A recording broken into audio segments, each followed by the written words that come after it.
The region between two concentric spheres of radii A and B respectively has volume charge density rho equal to A by R, where capital A is constant and R is the distance from the center. At the center of the spheres is a point charge capital Q. Value of A such that the electric field in the region between the spheres will be constant is. Four options are given to us obviously in this case, and according to the situation given in the problem, it is a spherical shell of thickness B minus A, as we can see, which is filled with some charge. Obviously it must be a positive charge as per the sign of this charge density. This positive charge is filled up everywhere within the sphere. Apart from this charge lies a point charge Q, which is there at the center of this spherical shell.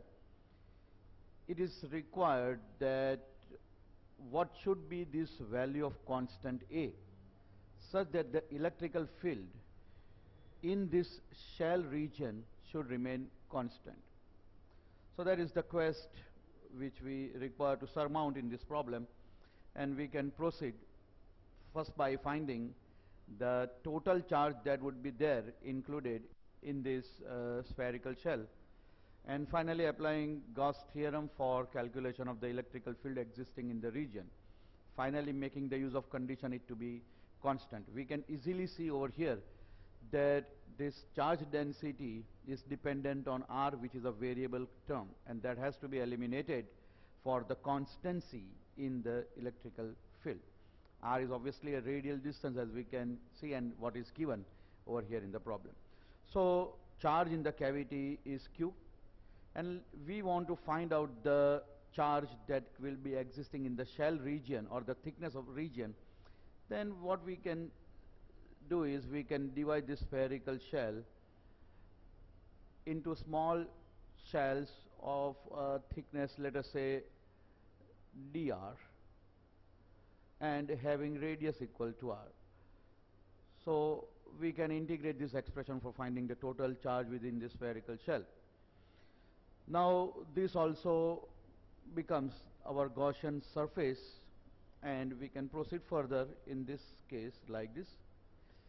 Charge in the region between inner shell and the elementary sphere. This is the elementary sphere that we have drawn over here, which is also going to fulfill the purpose of the Gaussian sphere. Let us say that charge is equal to Q dash.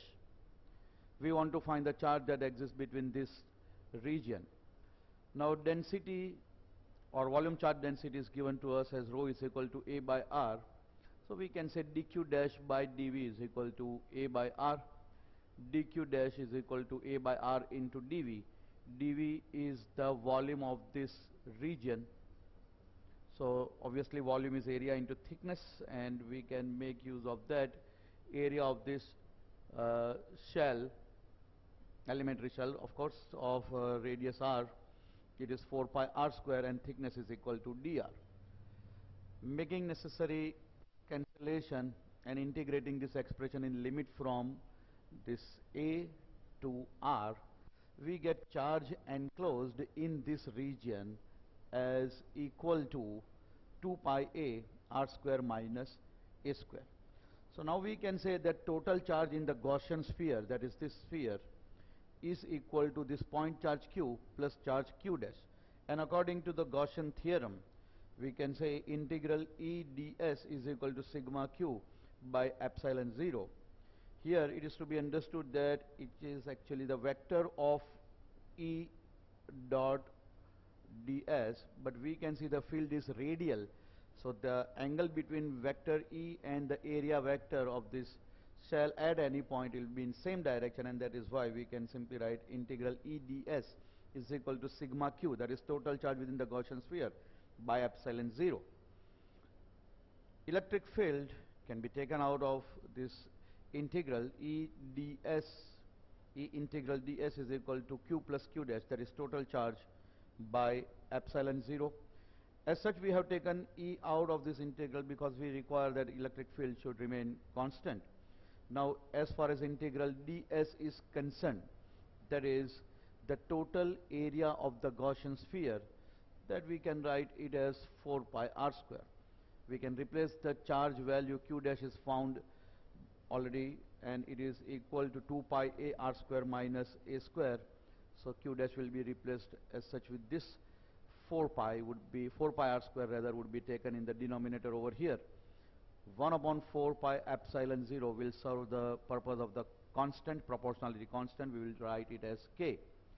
So k into q plus q dash by r square. Making algebraic modifications, we can get q by r square plus q dash upon r square. Q dash will be replaced as 2 pi a r square minus a square. Now simplifying it, we get this as the expression in bracket, and we want electric field to remain constant. So if electric field is to remain constant, then its dependency on variable should be 0.